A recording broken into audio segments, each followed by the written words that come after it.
Os pais do meu noivo insistiram em um acordo pré-nupcial para proteger o filho. Então, adicionei uma cláusula que eles não leram até o divórcio. Quando Felipe me pediu em casamento, sua mãe chorou. Não lágrimas de felicidade, mas do tipo que dizia: ela prendeu meu bebê precioso com seu útero de classe média. Seu pai o levou de lado por 2 horas na mesma noite. Eu podia ouvir as vozes abafadas através da porta do escritório, palavras como interesseira e dinheiro da família flutuando como fumaça. O acordo pré-nupcial chegou 3 semanas depois. 47 páginas entregues pelo advogado da família durante o que eu pensei ser um jantar casual. Sua mãe sorriu docemente enquanto deslizava o envelope Manila pela mesa. Apenas uma formalidade, disse ela, para proteger todos. Por todos, ela queria dizer o fundo fiduciário de Felipe, no valor de 4,3 milhões de euros. Eu era professora do ensino médio ganhando 43 mil euros por ano. Conheci Felipe em um gala beneficente, onde estava fazendo trabalho voluntário, mas seus pais viam uma mulher sem pedigree. Li o acordo pré-nupcial naquela noite. Se nos divorciássemos, eu não receberia nada. Nem a casa, nem os carros, nem um centavo. Havia até uma cláusula sobre crianças, declarando que Felipe teria a guarda primária, já que poderia providenciar uma vida melhor. Meu pai havia sido advogado de contratos antes de morrer. Ele me ensinou a ler as letras miúdas sempre. As pessoas enterram a verdade nos detalhes, ele sempre dizia. Então, contratei meu próprio advogado, um tubarão do centro que se especializava em direito de família.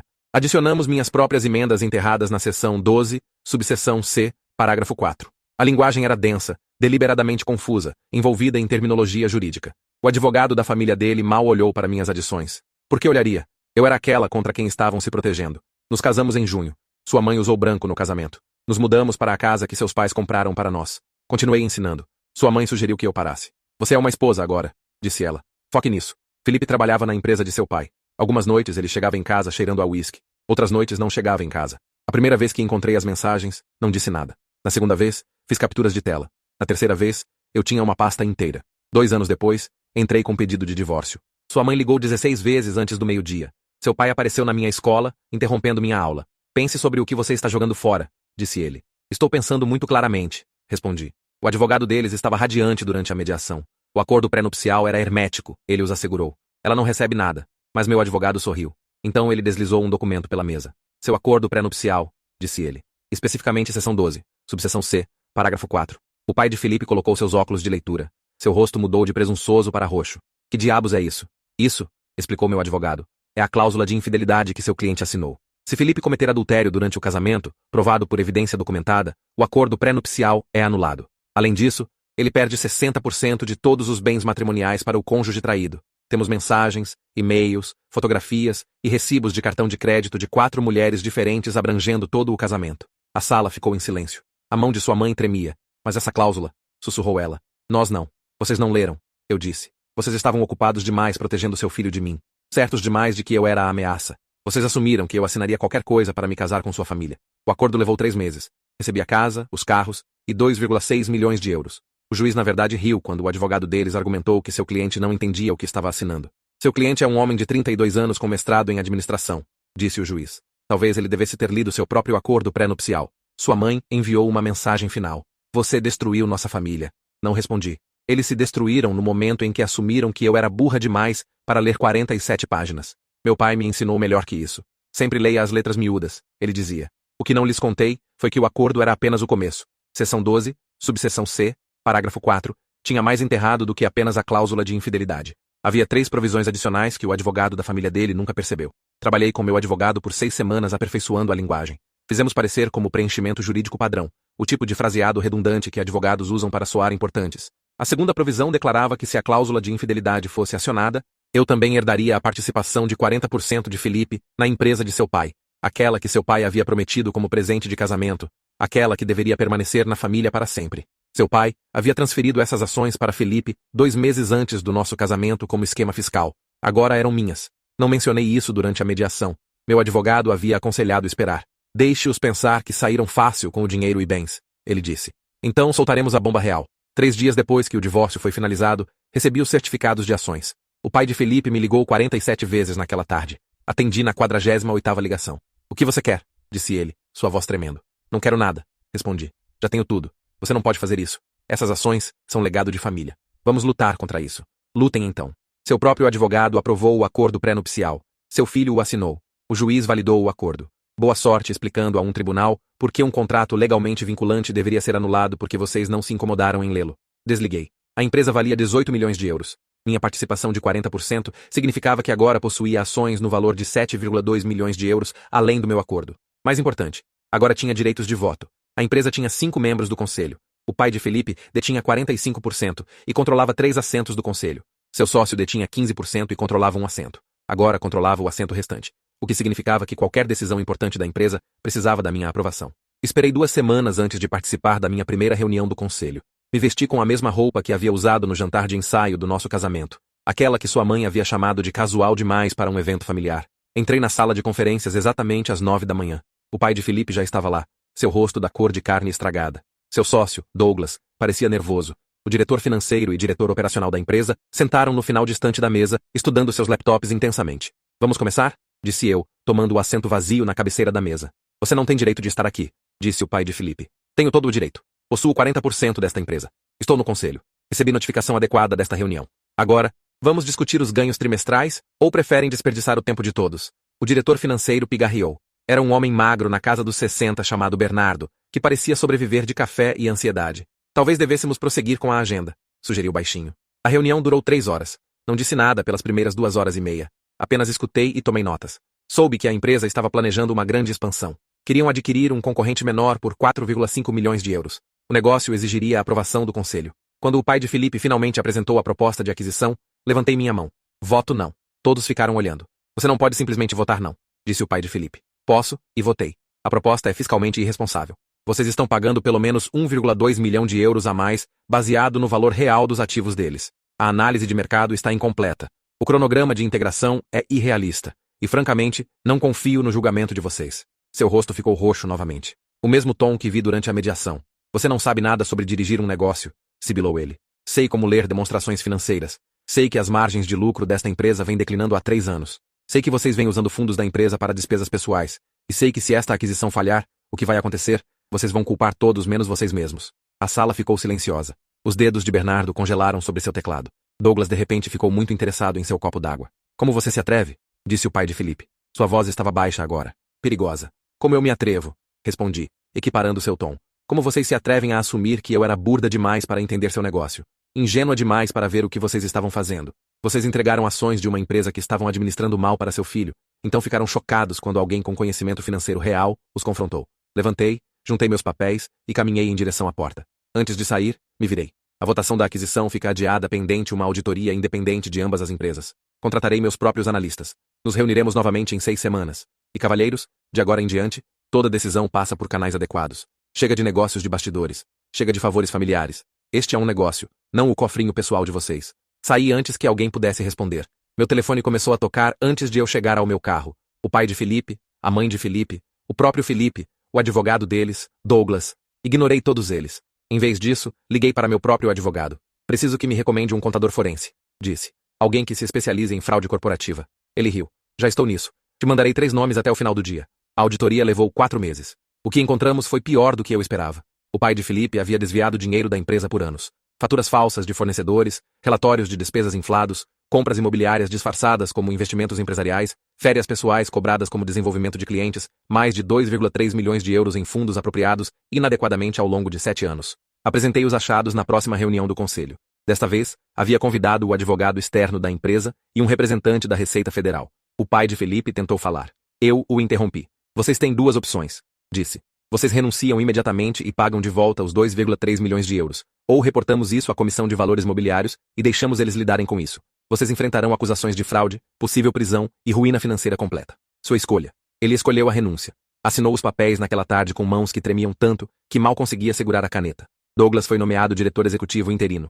Nomeei Bernardo como diretor financeiro, uma posição que ele efetivamente já exercia enquanto seu chefe jogava golfe. A empresa se estabilizou em 6 meses. Sem os projetos de vaidade do pai de Felipe e despesas fraudulentas, nossas margens de lucro melhoraram em 34%. Cancelamos a aquisição desastrosa. Em vez disso, investimos na atualização de nossa infraestrutura tecnológica e expansão de nossa base de clientes. A receita aumentou em 1,7 milhão de euros no primeiro ano. A mãe de Felipe me culpou por destruir o legado familiar. Ela enviava e-mails, mensagens longas e divagantes sobre traição e crueldade, e como eu havia tirado tudo deles. Postava nas redes sociais sobre interesseiras que seduzem homens inocentes e depois roubam seu direito de nascença. Nunca respondi. Estava ocupada demais aprendendo a dirigir uma empresa. Fiz cursos noturnos em administração empresarial e finanças corporativas. Li tudo o que pude sobre nossa indústria. Me reunia com clientes e aprendia o que eles realmente precisavam, em vez do que o pai de Felipe assumia que queriam. Descobri que era boa nisso, melhor que boa. Entendia o princípio fundamental que o pai de Felipe nunca compreendeu. Um negócio tem sucesso quando você serve seus clientes, não quando serve a si mesmo. Em 2 anos, o valor da empresa havia aumentado para 24 milhões de euros. Minhas ações agora valiam 9,6 milhões de euros. Também havia recebido um salário modesto como membro do conselho, 85 mil euros anualmente. Nada excessivo, nada que pudesse ser questionado. Felipe tentou me contactar uma vez. Apareceu no prédio da empresa numa terça-feira à tarde. A segurança ligou para meu escritório. Há um Felipe Whitmore aqui para vê-la, disse o guarda. Devo mandá-lo subir? Não. Diga a ele que não é bem-vindo. Se não sair imediatamente, chame a polícia. Assisti da janela do meu escritório enquanto ele era escoltado para fora. Ele parecia menor, de alguma forma diminuído. Entrou num Honda Civic batido e saiu dirigindo. Soube depois que estava trabalhando como gerente regional para uma empresa de aluguel de carros. Seus pais o haviam renegado após o escândalo. Aparentemente, perder a empresa foi culpa dele por assinar aquele acordo pré-nupcial, por confiar em mim, por não ser homem suficiente para controlar sua esposa. A ironia era quase dolorosa. Enquanto isso, eu havia parado de ensinar, não porque alguém me disse, mas porque não tinha tempo. Dirigir uma empresa, gerenciar investimentos e servir em 2 conselhos corporativos adicionais preenchiam minha agenda. Havia passado de ganhar 43 mil euros por ano para ter patrimônio líquido excedendo 12 milhões de euros em menos de 4 anos. Comprei uma casa, não aquela que os pais de Felipe haviam comprado para nós. Vendi aquela imediatamente. Em vez disso, comprei uma vitoriana restaurada num bairro tranquilo, 3 quartos, uma biblioteca com estantes do chão ao teto e um jardim onde podia cultivar tomates e manjericão. Mobiliei sozinha. Sem designer, sem decorador, apenas eu e meu gosto questionável e almofadas decorativas. Minha mãe veio visitar. Caminhou por cada quarto sem falar. Finalmente, sentou na minha mesa da cozinha e chorou. Seu pai ficaria tão orgulhoso, disse ela. Ele me ensinou bem. Ela assentiu. Ensinou. Mas isso é tudo você. Você pegou o que ele te ensinou e construiu algo que ele nunca poderia ter imaginado. Naquela noite, encontrei a pasta onde guardava capturas de tela dos casos de Felipe. 4 mulheres ao longo de 2 anos. Cristina foi a primeira, uma paralegal na empresa de seu pai. Durou 8 meses antes de Felipe ficar entediado. Depois veio Natasha, filha de um cliente. Bianca, uma bartender do clube favorito dele. E finalmente, Verônica, sua assistente. Lembro do sentimento enjoado no meu estômago na primeira vez que vi as mensagens. Como minhas mãos tremeram enquanto eu passava mensagem após mensagem. Ele dizendo a Cristina que ela era linda. Prometendo a Natasha que me deixaria em breve. Enviando dinheiro para Bianca quando ela disse que não conseguia pagar o aluguel. Contrabandeando Verônica para hotéis durante viagens de negócios. Chorei por 3 dias após aquela primeira descoberta. Então parei de chorar e comecei a documentar tudo. Datas, horários, locais, recibos de cartão de crédito. Construí um caso tão hermético que mesmo o advogado caro deles não podia negar. Agora, olhando para essas capturas de tela, não sentia nada. Sem raiva, sem dor, apenas uma curiosidade distante sobre por que alguma vez pensei que Felipe valia a pena casar. Apaguei a pasta. Não precisava mais dela. A terceira provisão na seção 12, subseção C, parágrafo 4, entrou em vigor durante o 5º ano. Esta era a cláusula sobre a qual nunca contei a ninguém. Nem ao meu advogado, nem ao juiz, nem mesmo à minha mãe. Era minha apólice de seguro, a garantia de que a família de Felipe nunca poderia me atacar novamente. A provisão declarava que se Felipe se casasse novamente dentro de 7 anos do nosso divórcio, ele me deveria 40% de quaisquer presentes, herança ou transferências financeiras que recebeu de sua família durante nosso casamento, que não haviam sido previamente divulgados. Isso incluía presentes em dinheiro, transferências de ações, escrituras imobiliárias e desembolsos de fundos fiduciários. Felipe ficou noivo 5 anos e 3 meses após nosso divórcio, com uma mulher chamada Britney, que vinha de dinheiro antigo, ainda mais antigo que o dinheiro da família dele. O pai dela possuía uma empresa farmacêutica. O casamento foi anunciado nas páginas de sociedade. Enviei uma carta muito educada ao advogado de Felipe no dia após o anúncio do noivado. Anexei uma contabilidade detalhada de cada presente financeiro que Felipe havia recebido durante nosso casamento, que não havia sido divulgado no acordo pré-nupcial original. Seus pais haviam sido astutos sobre isso. Presentes em dinheiro disfarçados de presentes de aniversário, transferências de ações rotuladas como bônus de Natal, uma propriedade de férias em Aspen, que foi silenciosamente escriturada para ele 6 meses após nosso casamento. O total chegava a 1,8 milhão de euros. 40% disso eram 720 mil euros. O advogado de Felipe ligou dentro de 1 hora de receber minha carta. Isso é extorsão, disse ele. É um contrato legalmente vinculante que seu cliente assinou, respondi. O mesmo contrato que foi mantido por um juiz. O mesmo contrato que você assegurou à família dele que era hermético. Se Felipe não quer cumprir, pode cancelar seu noivado ou pode pagar o que deve. Isso vai falir ele. Não é minha preocupação. Ele pagou. Levou 6 meses para levantar o dinheiro. Teve que vender a propriedade de Aspen e liquidar alguns investimentos. Seus pais tiveram que ajudá-lo a cobrir o resto, o que aparentemente causou uma briga familiar massiva. De acordo com as páginas de sociedade, culparam Britney pela bagunça toda. O casamento foi adiado indefinidamente, depois, silenciosamente cancelado. Britney casou com outra pessoa 8 meses depois. Depositei os 720 mil euros e não pensei mais nisso. A quarta e última provisão era aquela da qual mais me orgulhava. Estava enterrada tão profundamente na linguagem jurídica que mesmo meu próprio advogado havia questionado se alguém alguma vez a encontraria. A provisão declarava que qualquer tentativa por Felipe ou sua família de contestar o acordo pré-nupcial, o acordo de divórcio ou quaisquer reivindicações subsequentes resultaria em perda automática de todos os direitos às ações da empresa, passadas e futuras. Além disso, eu seria autorizada a buscar danos por assédio legal. O pai de Felipe tentou contestar o acordo 7 anos após nosso divórcio. Havia contratado uma nova equipe jurídica, advogados caros de Nova York, que se especializavam em derrubar contratos fraudulentos. Entraram com uma moção, alegando que eu havia manipulado Felipe a assinar o acordo pré-nupcial, sob coação, que eu havia escondido minhas verdadeiras intenções, que a cláusula de infidelidade era inadmissível. Meu advogado me ligou às 6 da manhã, na manhã em que a moção foi protocolada. Estava rindo tanto que mal conseguia falar. Eles realmente fizeram isso, disse. Realmente ativaram a opção nuclear. Sorri. Mande-lhes uma cópia da seção 12, subseção C, parágrafo 4, provisão 4. Depois protocole nossa contração. O caso foi rejeitado em 2 semanas. A juíza não apenas manteve toda a decisão anterior, me concedeu 340 mil euros em taxas legais e danos. Também adicionou uma opinião escrita que era basicamente uma palestra de 12 páginas sobre ler contratos antes de assiná-los. As ações restantes da empresa do pai de Felipe, os 45% que ele havia retido após sua renúncia, agora estavam em risco. A provisão que eu havia enterrado declarava que qualquer perda transferiria suas ações para mim proporcionalmente. Meu advogado teve que explicar ao tribunal que isso significava que eu absorveria suas ações proporcionalmente. A juíza ordenou que o pai de Felipe me transferisse 15% de suas ações imediatamente como penalidade por protocolar uma ação frívola. Sua participação de 45% se tornou 30%. Minha participação de 40% se tornou 55%. Agora, possuía controle majoritário da empresa. Douglas veio ao meu escritório no dia após a decisão. Parecia exausto. O tipo de cansaço que vem de lidar com birras de pessoas ricas por tempo demais. O que você vai fazer? Perguntou. O que quer dizer? Você poderia liquidar a empresa, vendê-la pedaço por pedaço. Faria uma fortuna. Poderia, mas não vou. Por que não? Porque 73 pessoas trabalham aqui. Têm famílias, hipotecas, filhos na universidade. Não vou destruir seus meios de subsistência, porque o pai de Felipe é um idiota. Douglas sorriu pela primeira vez em meses. Então, qual é o plano? Continuamos construindo. Continuamos crescendo. Cuidamos de nossa gente. E provamos que uma empresa pode ter sucesso sem corrupção. Apertamos as mãos. Ele voltou a ser diretor executivo. Eu voltei a ser a acionista majoritária que realmente lia os relatórios trimestrais. A mãe de Felipe nunca me perdoou. Morreu 3 anos depois. Ataque cardíaco aos 67. Felipe não me convidou para o funeral. Mandei flores mesmo assim. Rosas brancas. O cartão dizia: espero que tenha encontrado paz. Não assinei. O pai de Felipe perdeu tudo em 5 anos. O escândalo da investigação de fraude o seguiu em todos os lugares. Ninguém o contrataria. Ninguém investiria com ele. Havia construído toda a sua identidade em ser um empresário bem-sucedido. E eu havia tirado isso simplesmente aplicando as regras que ele havia ignorado por décadas. Morreu sozinho numa casa de repouso. Felipe ligou para me contar. Não sei porquê. Talvez pensasse que eu me sentiria culpada. Talvez quisesse que eu triunfasse. Talvez apenas precisasse contar a alguém que entenderia. Sinto muito por sua perda, disse. Você sente mesmo?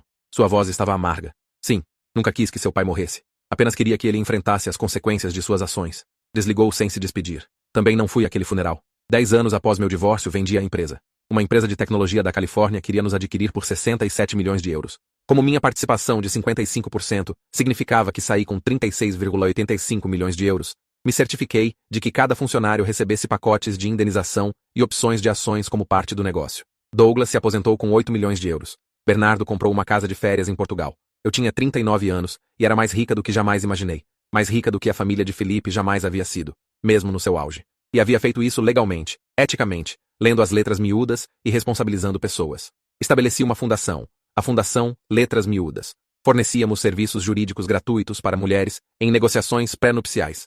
Ensinávamos educação financeira para adolescentes. Financiávamos bolsas para estudantes universitários de primeira geração, estudando direito e administração. O tipo de estudantes que vinham de famílias como a minha, aqueles que não deveriam entender contratos ou estruturas corporativas ou fundos fiduciários. Ajudamos mais de 3.000 mulheres em nossos primeiros 3 anos. Revisávamos acordos pré-nupciais, encontrávamos cláusulas escondidas, descobríamos brechas, as ensinávamos a se proteger antes de assinar qualquer coisa. Tínhamos uma taxa de sucesso de 94% em negociar termos mais justos. Contratei uma equipe de 15 advogadas, contadoras, consultoras financeiras, todas mulheres. Muitas tinham suas próprias histórias sobre acordos pré-nupciais e divórcio e ser subestimadas. Trabalhávamos de um armazém renovado no centro. tijolos expostos, mobília moderna, paredes cobertas com cartas de agradecimento de clientes. Uma tarde, uma jovem chamada Priya veio para uma consulta. Tinha 24 anos, noiva de um homem cuja família possuía uma rede de hotéis. O acordo pré-nupcial que recebera tinha 63 páginas. Trabalhava como enfermeira, ganhando 51 mil euros por ano. Isso parece familiar, disse, folheando as páginas. Eles me disseram que é padrão, apenas para proteger todos. Sorri. Deixe-me mostrar como é realmente o padrão. Passamos 4 horas examinando seu acordo pré-nupcial linha por linha. Encontramos 18 cláusulas que eram inadmissíveis, termos que a deixariam sem teto se divorciassem, provisões que davam à família dele controle sobre quaisquer crianças, linguagem que a impedia de trabalhar em cuidados de saúde se o casamento terminasse. Isso não é um acordo pré-nupcial, disse a ela. Isso é uma armadilha. Suas mãos tremiam. O que devo fazer? Você me contrata. Reescrevemos isso. Te protegemos. E se a família dele se recusar a negociar, você vai embora. Mas eu o amo. Eu sei. Mas amor não significa aceitar abuso disfarçado de papelada legal. Seu pai te ensinou melhor que isso, certo? Ela começou a chorar. Meu pai morreu quando eu tinha 16 anos. Era um paralegal. Sempre dizia para ler tudo antes de assinar. Meu pai disse a mesma coisa. Reescrevemos seu acordo pré-nupcial nas próximas 3 semanas. Adicionamos cláusulas de infidelidade, provisões de proteção de bens, garantias de custódia de crianças e salvaguardas de carreira. O advogado da família dele chamou nossos termos de agressivos. Eu os chamei de justos. Após 2 meses de negociação, concordaram com nossa versão. Priya se casou 6 meses depois. Não fui ao casamento, mas ela me mandou uma foto. Ela num vestido branco sorrindo felicidade genuína. A legenda dizia: obrigada por me ensinar que amor e proteção não são opostos. Essa foto foi para nossa parede do escritório ao lado de 200 outras exatamente iguais. Nunca me casei novamente. Saí ocasionalmente, um jantar com um colega do conselho aqui, café com alguém que conheci numa conferência ali, mas nada sério. Nada que me fizesse querer combinar finanças, ou assinar documentos, ou confiar em alguém com minha segurança cuidadosamente construída. Minha terapeuta perguntou se eu tinha medo de compromisso. Disse: não. Finalmente entendi meu próprio valor.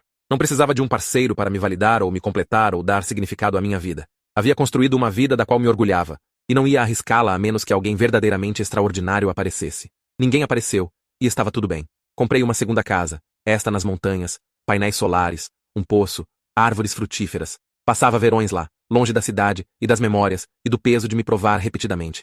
Sentava na varanda com café e assistia cervos pastando no prado. Às vezes, passava dias sem falar com outra pessoa. Minha mãe se preocupava que eu fosse solitária. Ligava e perguntava se estava bem, se estava feliz, se me arrependia de não ter filhos ou família própria. Estou exatamente onde quero estar, dizia a ela. E isso é um privilégio que a maioria das pessoas nunca experimenta. Ela pausava, depois dizia: seu pai ainda ficaria orgulhoso. Eu sei, porque orgulho não era sobre ter um marido ou filhos, ou seguir o caminho esperado. Orgulho era sobre ler 47 páginas cuidadosamente, entender o que você estava assinando, se proteger quando todos assumiam que você era ingênua demais, ou burra demais, ou apaixonada demais para notar a armadilha. Orgulho era sobre vencer. A fundação cresceu. Expandimos para 6 cidades. Ajudamos mulheres em acordos pré-nupciais, divórcios, contratos comerciais, acordos trabalhistas, qualquer situação onde o outro lado assumia que ignorância podia ser explorada. Ficamos conhecidas como a empresa que lia as letras miúdas, aquelas que encontravam o que todos os outros perdiam. Fiz palestras em universidades e conferências de mulheres. Contava minha história não para me gabar, não para encorajar vingança, mas para ensinar uma lição simples. Conhecimento é poder. Educação jurídica é proteção.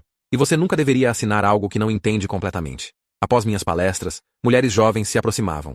Me agradeciam por mostrar que era possível, por provar que ser subestimada podia se tornar uma vantagem. Algumas compartilhavam suas próprias histórias, contratos que questionaram, negócios dos quais se afastaram, vidas que construíram, apesar das expectativas de todos. Essas conversas valiam mais que os 36,85 milhões de euros, mais que as casas e a fundação e o respeito que ganhei, porque estava ensinando o que meu pai me ensinou, e elas ensinariam outras. E devagar, cuidadosamente, o mundo teria menos mulheres assinando seus futuros. Felipe entrou em contato uma última vez quando eu tinha 44 anos. Um e-mail curto. Disse que sentia muito, que havia sido jovem e estúpido e influenciado pelos pais. Que entendia agora o que havia perdido. Não o dinheiro ou a empresa, mas eu, alguém que realmente o amara antes de tudo dar errado. Li o e-mail 2 vezes. Depois o apaguei. Não por raiva, mas porque, desculpa, não conserta traição.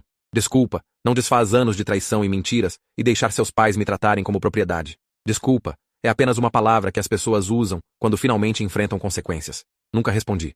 Minha mãe morreu quando eu tinha 46 anos, pacificamente durante o sono. Me deixou sua casa, seu carro e um cofre que eu não sabia que existia. Dentro, havia uma carta. Minha querida filha, li em sua caligrafia cuidadosa. Seu pai ficaria tão orgulhoso do que você conquistou. Mas mais importante, espero que você tenha orgulho de si mesma. Você pegou o pior momento de sua vida e o transformou em propósito. Poderia ter sido amarga, vingativa. Em vez disso, se tornou sábia. Esse é o maior sucesso que poderia ter imaginado para você. Te amo para sempre, mamãe. Também na caixa havia 250 mil euros em dinheiro. Dinheiro que ela havia economizado por anos. Sua nota dizia que era para a fundação ajudar mais mulheres. Continuar ensinando o que meu pai havia ensinado a nós duas. Chorei por 2 horas naquele cofre do banco. Depois dirigi para minha casa na montanha, e sentei na varanda, e assisti o pôr do sol sobre a cordilheira. Pensei sobre meu pai me ensinando a ler contratos. Sobre os pais de Felipe assumindo que eu era simples demais para entender linguagem jurídica. Sobre aquele momento na mediação quando o rosto do pai dele ficou roxo. Sobre 3.000 mulheres que haviam sido ajudadas. Sobre Priya e sua foto de casamento.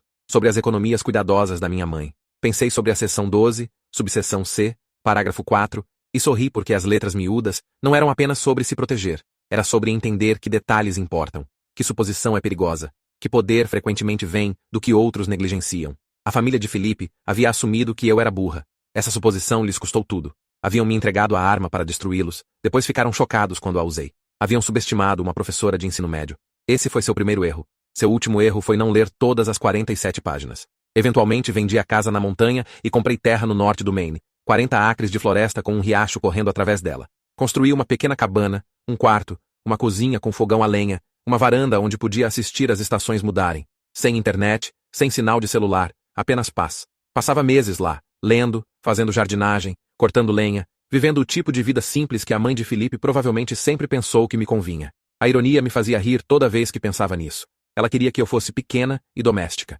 Agora, eu era exatamente isso. Por escolha, em minha própria terra. Comprada com dinheiro que ganhei, sendo tudo menos simples. A fundação continuou sem eu precisar estar lá diariamente. Havia construído uma boa equipe. Sabiam o que fazer. Minha presença não era mais necessária. Participava de reuniões do conselho trimestralmente, revisava casos importantes, aprovava orçamentos, mas principalmente confiava neles para continuar o trabalho. Essa foi outra lição que meu pai me ensinou. Construa algo maior que você mesma. Crie sistemas que não dependam apenas de você. Contrate pessoas mais inteligentes que você e deixe-as se destacar. Havia feito as 3 coisas. A fundação me sobreviveria.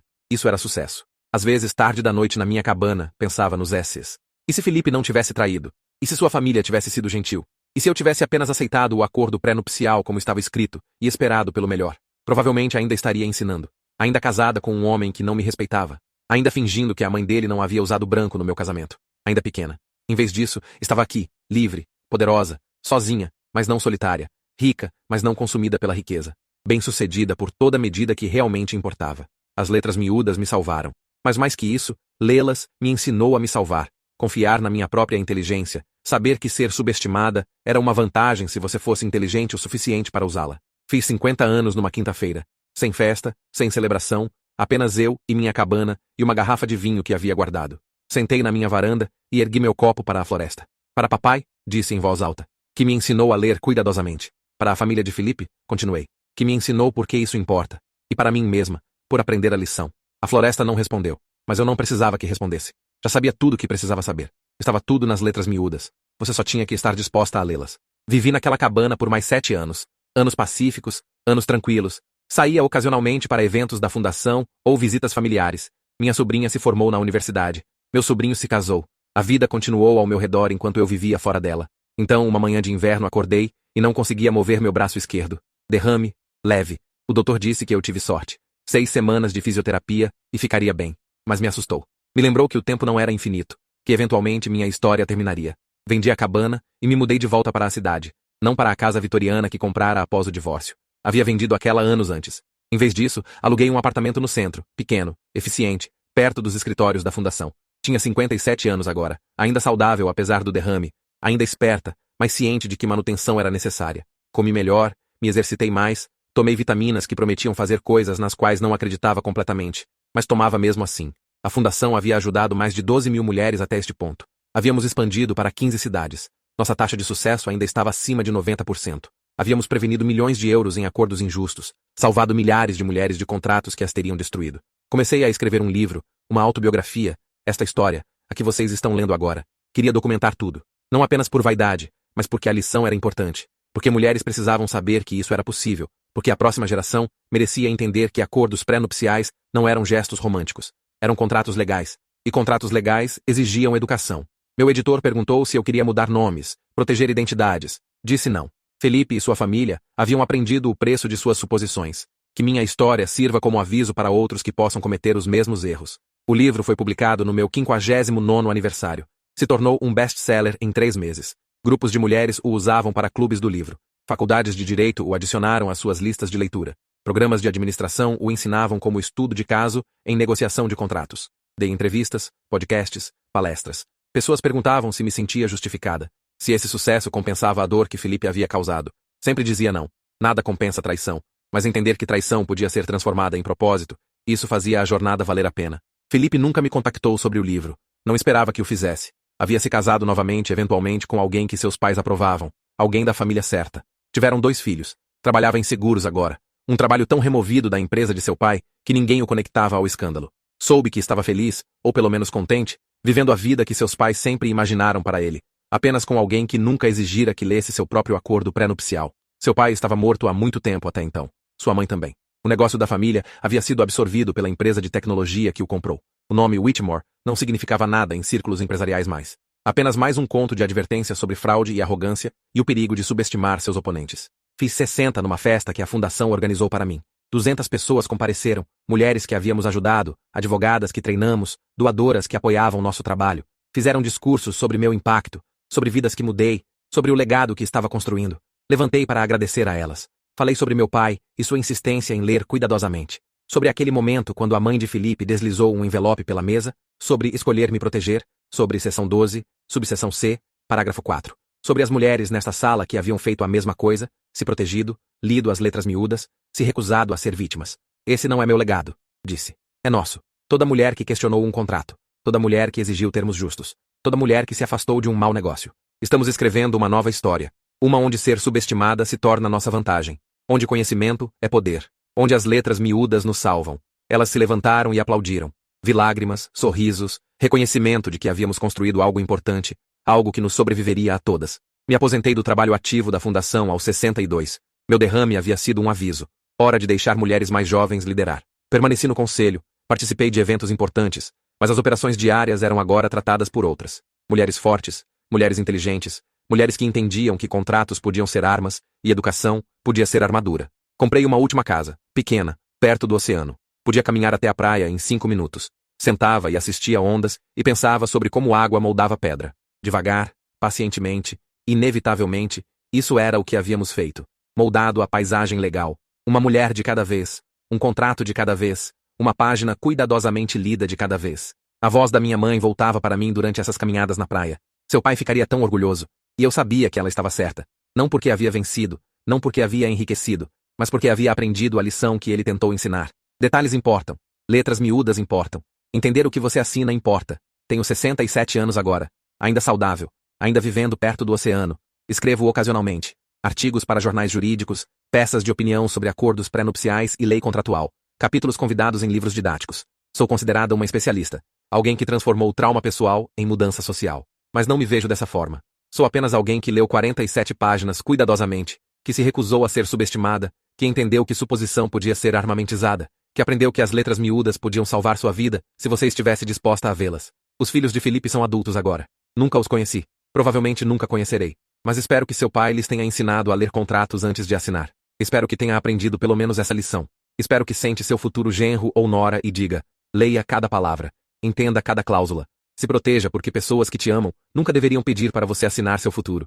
Embora duvide que faça. Pessoas raramente aprendem com seus erros. Apenas ficam melhores em justificá-los. A fundação celebrou seu 20º aniversário no mês passado. Participei, fiz um discurso, conheci mulheres que eram crianças quando começamos. Agora eram advogadas e contadoras e empresárias. Algumas haviam passado por seus próprios divórcios, usado o que lhes ensinamos, sobrevivido e prosperado. Uma mulher jovem se aproximou de mim após o evento. Tinha talvez 30 anos, cabelo escuro, sorriso nervoso. Me agradeceu pela fundação, pelo meu livro, pela minha história. Depois me contou a dela. Havia sido noiva de um homem cuja família possuía restaurantes. Lhe deram um acordo pré-nupcial, 52 páginas. Leu cada palavra, encontrou cláusulas que a teriam deixado sem nada. Contratou um advogado, exigiu mudanças. A família dele se recusou. Ela se afastou. Agora era advogada contratual. Se especializava em acordos pré-nupciais. Havia ajudado mais de 400 mulheres a negociar termos justos. Havia iniciado sua própria fundação em Seattle. Estava fazendo o que eu havia feito, ensinando o que meu pai me ensinou. Esse é seu verdadeiro legado, disse. Não o dinheiro, não o livro. Mulheres ensinando mulheres a se proteger. A abracei, disse para continuar. Ensinar a próxima geração. Garantir que nenhuma mulher jamais assinasse um acordo pré-nupcial sem entender exatamente com o que estava concordando. Essas são as letras miúdas, disse.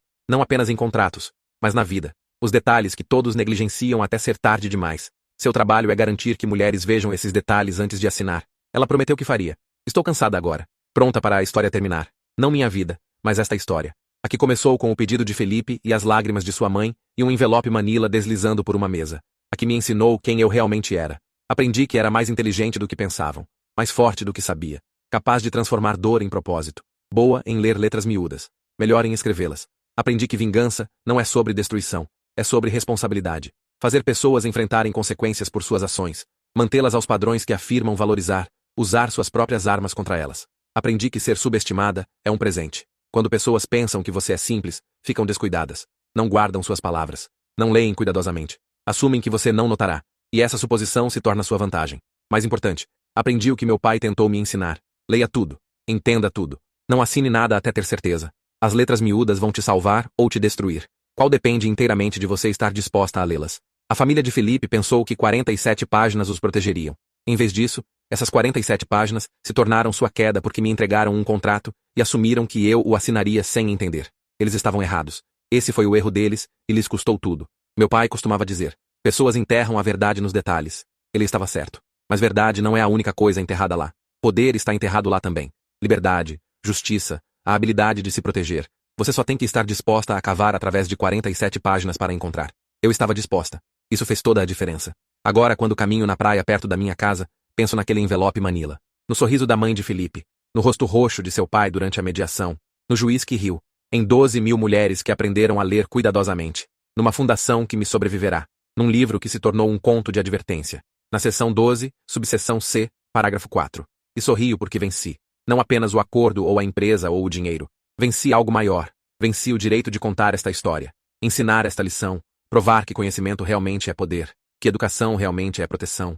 Que as letras miúdas realmente podem salvar sua vida. Meu pai me ensinou a ler cuidadosamente. A família de Felipe me ensinou por que isso importa.